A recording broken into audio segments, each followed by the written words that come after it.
Welcome to the Fantasy Champions Fantasy Football Podcast. Here's your host, Morgan Colby and Rick Lemon. What's going on, Fantasy Champs? I was alone yesterday, all alone, but now I'm back with Rick. Because I'm back. Yeah. I had some good advice yesterday, not going to lie. Pretty darn good advice going into that. Spot on? It was pretty spot on. There you go. What'd you say? I told you not to start anyone on the Titans. Yeah, that was probably a good idea. Wise. And then, obviously, you got to roll with CD. Right, of course. I said Dak would get 18 to 20. He got 18. A little disappointing. Disappointing, but it's Thursday night. I told you. Nothing good happens on Thursday night. Zeke had an okay game, I think. I can't remember. Was it like 12? I actually said he got like 10. The one thing I got wrong was I thought he would definitely get more pass catching work. He did not get anything. Yeah, I assumed that too. I mean, I thought Zeke was in for a bigger game than he was. But he actually did get a lot of carries. He just sucked. Yeah, well, that's what he always He had like does. 18 carries for like 35 yards. I woke up this morning and I checked Zeke's numbers, right? And I was like, I just want to see like if I got this right. So I looked at Zeke's numbers. And I legit, like, it was right when I had woken up in the morning, and I looked, and it said 17 carries, and I legitimately thought it said 15 yards. Oh, it was like, That wouldn't be surprising. Oh, dear God. He had 1.9 yards a carry. Yeah, that's horrible. But the one guy I did say to start this week that could have a really, really good game was Dalton Schultz, who... Oh, there you go. Oh, boy. He had a really good game. The guy you're playing against in the home league championship decided to bench him, huh? Yeah. That was an interesting decision. Because I get Goddard holds people for whatever reason. Like if you're a Goddard person, you go down with Goddard.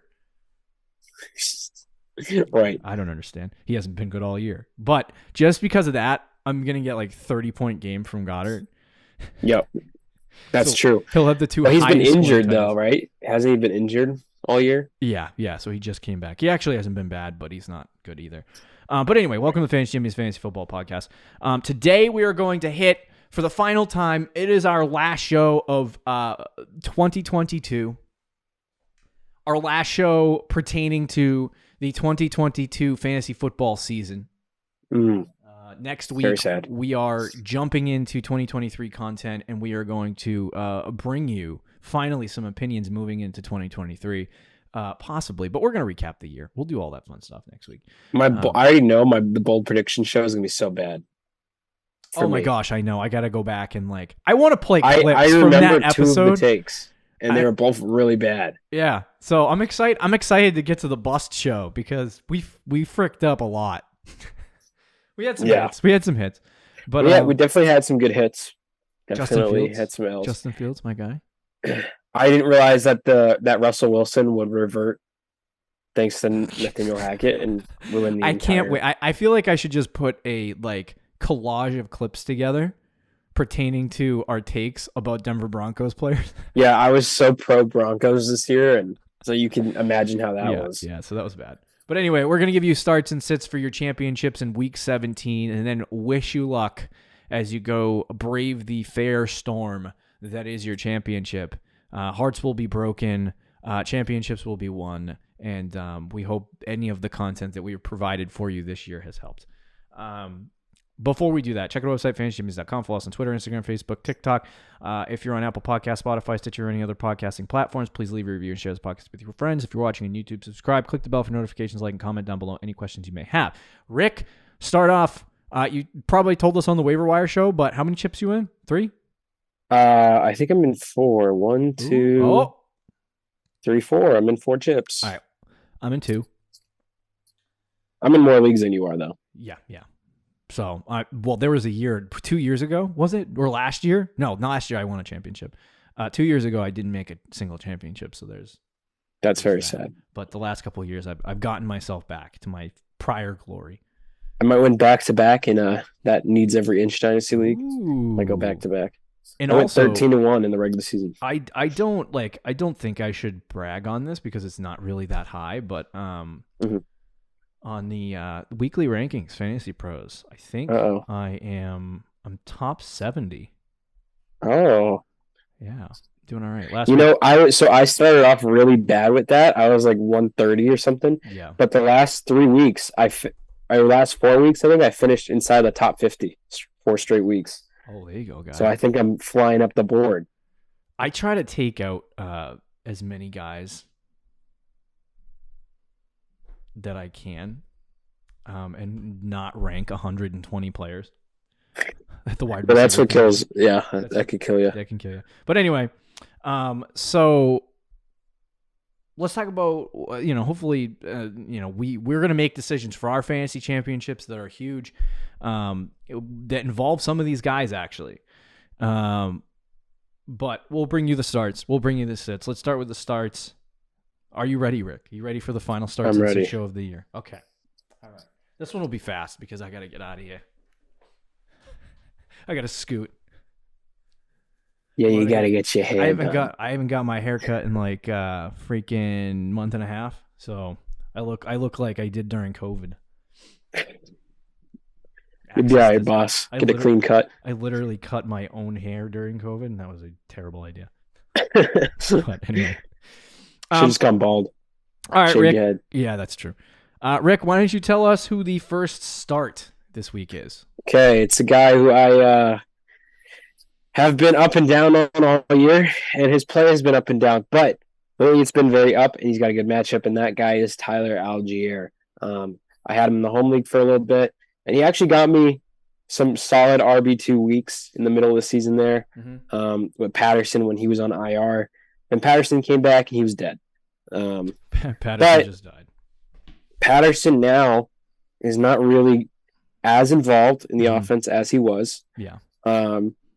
They're kind of shifting towards Algier being the guy. And they do run the ball a lot. They're probably top 3 or 4 in the league in rushing attempts as a team. Yeah. Arthur Smith is very conservative in his offense. But that benefits Tyler Algier. But the big thing, at least last week, he had 5 targets, 4 catches. Desmond Ridder was dumping the ball off a little bit more, and they had some a screen pass or 2, I believe, for him as well. So they're clearly getting him more involved. His snap percentage is as high as it's been all season. And last 2 weeks, fantasy points-wise, 22 and 15, pretty good. And now he's playing the Cardinals, which have struggled a lot on defense. They are a bottom 5 defense in the league. I don't know how they stack up against running backs. Yeah. But I do know it's a green matchup for Algier at least. It's a nice one. It is a good matchup. And following the trends, he should be used a lot in a good matchup. That usually means good things. Arizona has given up 23.5 fantasy points a game to the running back position. So this should be a good game. And Arizona blows. So Arizona this is a positive matchup for the Falcons, I think. Falcons might get a Falcons dub. blow too. They equally blow. But I will say, I don't think this is going to be a game where the Falcons, they probably, I would say they are the favorites in this game. I think so, yeah. But if that's the case and they know that, and the game plan should be going in, running the ball a lot like they do already. So, Algier has seen a bump in snap percentage in the last couple weeks. I think he's a really good play coming off 2 really good weeks. This could be like a stretch of games for Algier that, he's a league winner. Right, he's a league winner at a league-winning pace. And if he does add that target share that he had last week to that total against Arizona, he actually becomes a legit play. Right, he could be a legit play. Unfortunately, in the home league, I am playing him in the championship, and I don't want him to do well. But for your sake, you should be starting Tyler Algier. Any other thoughts on Algier? No, I think that's it. Okay. Second guy we got is he probably should be starting at this point automatically. But there will be some people out there toiling with a decision to start this guy. It's Cam Akers at Los Angeles. I don't know that I had him as a start last week. I can't remember. I'd have to look at the show notes. But I do remember looking at his numbers at some point. It might have been last week when I was by myself on this show. 19, 9, 13, 34 the last 3 games.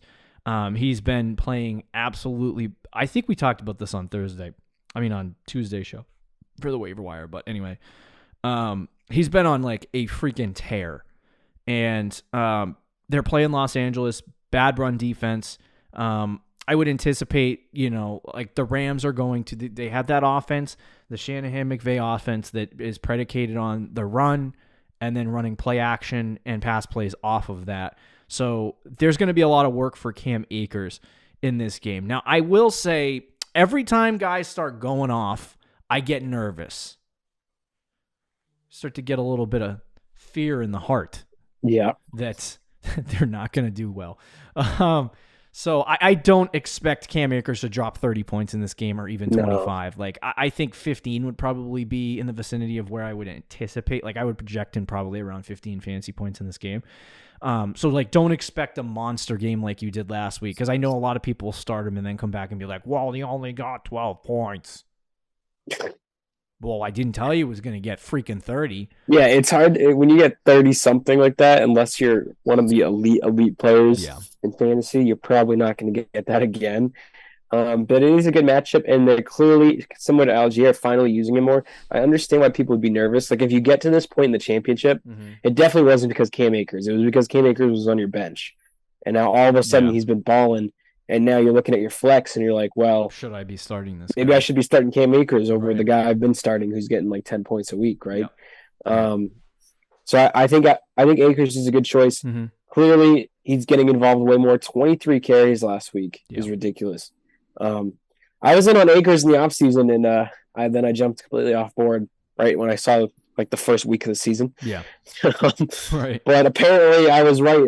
It just took them like 14 weeks to start using figure it out. But what is he on the season? He's like RB 36 or something like that. Since that time though, in week 13, I think he's a top 6 running back, top 5. So I mean, he's been a monster. By the way, the Chargers give up 23.1 fantasy points a game to the running back position. It looks like the only guy they're going to give it to, at least for the rest of the way, would probably be Akers. Yeah, most likely. There's a good chance that he does really well in this game. I'll rank him a little bit higher than I normally do because I do think that there's good things there. And the stretch down, like the main reason why I absolutely loved Cam Akers coming into the season was A, because I thought he was going to get an opportunity, but B, it was because of this freaking playoff stretch. And it was like, I was looking at the schedule and I'm like, this just looks so good. It's so friggin' juicy. And, well, we're getting what we wanted from the playoff stretch. We just didn't get it the rest of the season. So, and like Rick said, this definitely is a decision for people, because if you got to the fantasy championship, it wasn't because of Cam Akers. At least, or you got to the fantasy playoffs, I should say. It wasn't because of Cam Akers. So it's like now you got to make a decision, probably with a roster that, it's probably already good. It's probably already good, and you probably are looking at it going, should I start Cam Akers? Should I not start Cam Akers? And that would be yes, start Cam Akers. Right.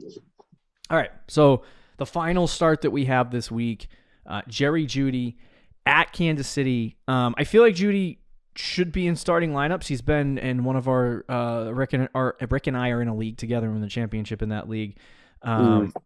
He has been starting for us pretty consistently.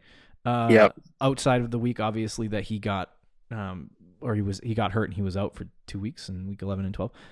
He's been good. He's been putting up numbers, and I would say I'd go so far to say that Denver looks slightly okay offensively. Slightly okay. It's better than what it was. Now there was big news on this front, which I don't know if it's going to change it. Nathaniel Hackett was canned. Yep. I don't know why they waited so long, but he was canned. And he's gone. He's not influencing the offense anymore. So we'll see if him being gone has an effect on play calling or the players or whatever. And maybe it'll be a positive impact for the offense, because if the offense is even slightly efficient, I mean, Jerry Jeudy would be a freaking monster. Oh, I know, yeah. He would be a monster. But they're playing Kansas City this week. It's going to be a game where they have to score, and they're going to have to throw the ball. Russ is playing, correct? Is he fine? Yeah, he should be back, I believe, and ready to go this week. Okay, but Kansas City right now, they give up currently how many fantasy points again? Hold on a second, I got to find it. To wide receivers? I keep clicking three times. I looked earlier today. I know they're 26th against wide receivers in points. Yeah, so 29.4 fantasy points a game to the wide receiver position. Jerry Jeudy should be a lock play at this point against KC. But yeah, so thoughts on Jerry Jeudy? I mean, yeah, look at the stretch that he's had. since he came back from the injury, 10, 33, 14, 17. That's really solid. Right. And even if you go further back, he missed 2 games, and then he came back, or he had missed 2 games with injury. In week 10, he played, and he got hurt on the first play of the game. Sheesh. The first play of the game. So it counts as a 0-point game because he played in it. But if you would say that he didn't play that game, we'll just assume that he didn't. So we'll say 3 games where he didn't play because he pretty much didn't play. Yeah. So we can go further back. Before the bye, week 8, 18 points, 16 points. He had a couple stretch of 2 8-point games in a row, which is bad. But then 15. So really since week 4, if you take out the game where he got injured on the first play of the game, he's been really, really solid. He's been, I want to say, in like the top 20, top 15 in points per game for wide receivers. Yeah. So that's kind of what we thought he would be going into the season. He's just had bad luck with the offense and injuries. Yeah. But especially more recently, he's been really, really solid. He had that breakout game against Kansas City where he was the wide receiver 1 on the week. He had 33 fantasy points. Yeah. And he's playing against the Chiefs again. So I don't expect 33 fantasy points and 3 touchdowns, but should be a good matchup for him. Yeah, agreed. And we do, like I said, we had to make a decision between him, Juju, and who else? Jacoby Myers. So I would say pretty much Myers is not a bad play either against Miami. Miami, every week I say, Miami's they're a better pass defense than we think, but based on the tape that I've seen, it's just not good. So, not a bad play for Jacoby Myers, but Jerry Jeudy, I think Jerry Jeudy has explosive potential in a game where he could catch 3 touchdowns and blow up, where I don't think Myers has the capability of doing that. So I like Jerry Jeudy in this game against KC. Let's talk about some sits. And then we'll send you on your merry way. Good luck in the championship. Should be interesting. Number 1 sit of the week. I don't know why you would still be starting him at this point. You like to play it. But if you're still thinking about it, stop. It's Hollywood Brown, Marquise Brown of the Arizona Cardinals. Honestly, leaving Baltimore or getting traded from Baltimore is probably the worst thing to happen. Well, it's weird because it was the best and then worst. Yeah. Yep. Definitely. Well, because if D-Hop leaves, I think he could be elite next year. Oh yeah, and D-Hop will probably leave. Well, it's interesting. Like in redraft this league, I was tempted to draft him in our home league. Yeah. Because I figured, at the beginning of the season with D-Hop out, he'd be great. But I was so scared about rest of season with D-Hop, right? And I was already concerned with that offense a little bit in the first place. Because of kind of the offensive line. I didn't expect it to be as bad as it was. But and then I regretted it. I was like, man, I should have just taken Hollywood Brown. He's been so good. And I probably could have used that in the beginning of the season. But this is why people were concerned to draft him, because he has been, ever since he came back from injury, he's just been irrelevant. Yeah, man, which is not good. Right. So with Kyler, I like Hollywood Brown a little bit more. Right. But they're playing Atlanta this week. And Atlanta, I'm curious on the season to see those numbers because I really don't know. Atlanta right now is... I think it's a good matchup. Well, we always say that, and then they've been mediocre. Yeah, it's a good matchup. So 29.1 fantasy points a game to the wide receiver position. So that might make you think, and this is the main reason why he's on here, for me at least. That might make you think should I start Hollywood Brown? He's going up against a good, matchup. We can get him in my flex, and maybe he'll have a really good game. The same things I talked about last week apply here, right? It doesn't matter if he's going up against a good matchup. His quarterback is not Kyler Murray at this point, and he hasn't been good with DeAndre Hopkins in the game. So he's been the number 2 wide receiver on a football team that doesn't have their starting quarterback. That's a recipe for disaster. And then we got the nail in the coffin a few hours ago here when we recorded the pod. That they are not going to start Colt McCoy this week, I think because of an injury, and it's going to be David Blau, their 3rd-string quarterback, who is a practice squad guy. He's really their 4th string because McSorley was their 3rd string, and he got injured as well. So, this is, he was a practice squad guy. for Minnesota, and then he got cut, and now he was on Hard Knocks for the Lions, and now he's starting an NFL football game for Arizona. That guy travels around. He's probably going to be on the Arizona Hard Knocks again.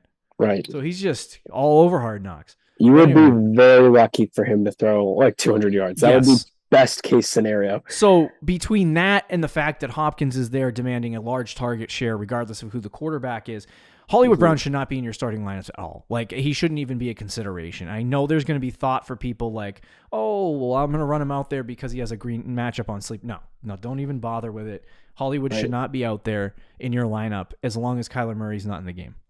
Right. And to even take it a step further, I don't even think I would start D-Hop unless I had to. Yeah.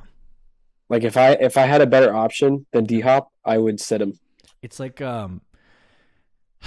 for me, it's like a buyer beware situation for DeAndre Hopkins, where it's like, yeah, he's good. And you feel like he's so good that you can't sit him. Right. But at the same time, he hasn't been good with the backup quarterback. And to me, I'm like, I said the same thing to Rick pre-show. Like, I'm not in on starting Hopkins this week. And it's like, but you died by that sword, because if Hopkins gets 10 catches for 70 yards, that's gross. 7 yards a catch. But like, it's 17 fantasy points. Right. So I'm like, it's harder for me to do the Hopkins one, but I don't disagree with it, because I think Arizona's going to be. Yeah, I mean, it depends. Every team is different. Yeah. Like, if you got here and Hopkins is a big reason why with that second half performance, and your bench isn't exactly strong, then obviously you're going to ride with Hopkins. But if you're one of those like really stacked teams and you have the luxury to do it, I would sit Hopkins. Yeah, I agreed. All right, number 2 is Adam Thielen at Green Bay. This is also one of those matchups where Green Bay has been typically they have a really good pass defense. This season, they haven't really been like the same elite pass defense, but they've still been really, really good, and they've only given up 24 points a game to the wide receiver position. So if there's one thing that Green Bay has done well this season defensively, which they haven't really had, like I said, haven't had a good defensive season, it's been stopping the pass. So like, I don't think it's it's definitely not an easy matchup for Adam Thielen, but I'm not really in on Adam Thielen at all. Like, he's had some really good games this year where he's been able to do some things, but at this point in the game, it's most definitely like everything is about Justin Jefferson. Right. And so, the big thing for Adam Thielen, for me at least, is like, he's had some really good games. He had 19 against Detroit, 21 against the Patriots, 18 against Detroit early in the season, 15 against Miami. So it's like, there are games where he does really good, and then he just kind of craps himself. So it's like, I don't want to take that risk where it's like, he's had some games too against hard matchups, like against Indy a couple weeks ago. He had 13 fantasy points, but like, he had 1.6 fantasy points last week, and he's going up against a good pass defense. Like, this just screams to me like, sit. Just because like, I feel like it's a game where he's going to crap himself, and some people are going to be like, oh, I got to get him in there. And then they're going to lose their fantasy championship and be like, why did I start Thielen? No, you should. Yeah, he's been he's been so inconsistent all year. He's clearly, I think, showing his age. He's 32 years old. For wide receiver, like, at that point, you're not gonna really be that guy anymore. Right. And he still has had good moments. He still is, serviceable player. Right. But you shouldn't trust him in your fantasy championship. No. Even the last game that he had a pretty good game, which was week 15 against the Colts, he had 13 fantasy points. He only had 4 targets in that game. Yeah. And then last week he only had 5 targets. So it's not only all Justin Jefferson, which it is. Like, that guy is getting like 13 targets a game. He's this year's Cooper Kupp. 176 targets. 16. So far. Oh my gosh, dude. Yeah, people were like, there's never, like, in the offseason, if you said like this year's Cooper Kupp, people would be like, there is no this year's Cooper Kupp. Cooper Kupp. It can't, like, it's never going to happen again. It's literally Justin Jefferson. He is this year's Cooper Kupp. But even outside of that, Mm-hmm. TJ Hawkinson is getting what, like 7 targets a game? He's almost become the new Adam Thielen, to be honest with Right. you. He's second on the team in targets. Like if they run 4 or 5 receiver sets, typically the tight end's in the slot. So right. Yeah. Yeah, and then it becomes Thaleen and Osborne are just like the solid, 2-3 receiver, but they don't really see a ton of targets. So I'm not trusting that against Green Bay in my championship. No way. Agreed. And finally, we've done this multiple times on this pod. Miami running backs versus New England. I don't know who you like. First off, if you have to choose between Jeff Wilson and Raheem Mostert, good luck. Like I don't even want to make a decision on that. So that's why I write Miami running backs in the show notes, because I don't I don't know who's going to do good. Second thing is Miami's running attack has not been good, and the Patriots last year, one of the worst run defenses in the NFL. They're one of the better run defenses in the NFL now. So to me, this is an easy sit week. This is going to be an inefficient offense because Tua's out. Last time they had to go with Teddy Bridgewater, it did not look good at all in any way, shape, or form. No, I don't think they're going to be able to move the ball efficiently. They might be able to move the ball, just not efficiently. And I think the running attack is probably going to be the main focus of the Patriots defense. And if they're able to, which I think they are going to be able to shut down the running attack, it's going to make it pretty hard for Miami to move the ball. Now, the big thing is, you might trust in those Miami running backs to do stuff, but I feel like they're definitely touchdown dependent. And I don't think you want to take a risk on hoping that one of the 2 running backs that you have from Miami punch it in, because that's really your only hope at this point. So I would sit both of those guys against New England pretty comfortably. Yeah, me too. I mean, Bridgewater, that offense was a mess when Bridgewater was starting last time. He's not that great. And then the Patriots defense has been really good. It's been really good against the run, surprisingly. Jeff Wilson and Mostert last week were almost a complete split, perfect split. Mostert had 8 carries. Jeff Wilson had 9. And they both had like 2 targets. Yeah. So it's disgusting. That sort of thing is fine when they're playing it like a top 5 offense, but they're not. And they have their backup quarterback in, and they're playing a good defense. I'm staying far away from that. This game is going to be like 13-10 Patriots. Yeah. Just a disgusting football game. Yeah. I mean, that's pretty much all the Pats games this year. It really has been. But either way, yeah. So sit those Miami running backs. I did want to quickly, before we send you out to your fantasy championships for the last, send you out to your final week of watching fantasy football this closely, because next week we will watch players and track their fantasy points, in preparation for next year. Yeah, I haven't even really looked at like a lot of the totals from the season. So, just kind of let it play out. But we're gonna see that. But I did want to go and give you the New England Patriots against running back. 16 fantasy points a game. They are the second toughest matchup, according to fantasy point given up. So, yeah, I mean, you split 8 points between 2 running backs, maybe 3. You're talking about a situation where it's not a good start. So there you have it. Starts and sits. That's it. The end of the year is nigh. I'm sad. It was a good run. I'm sad. And I this might be it. And next week, when we podcast, if I have not won my fantasy championship in the home league for the first time ever, I'm going to be pretty quiet. So Rick's going to have to talk. It's going to be a sad But day. if you win, it's going to be the complete opposite. I'll say like 2 words. Yeah, I'll be hyped. So anyway, there you have it. Thanks for listening to Fantasy Champions Fantasy Football Podcast. Good luck in your fantasy championships. Good luck this weekend. See you later, guys. See you. Thank you for listening to the Fantasy Champions Podcast. Make sure you subscribe on iTunes and YouTube, and follow us on Twitter @TheFFChamps.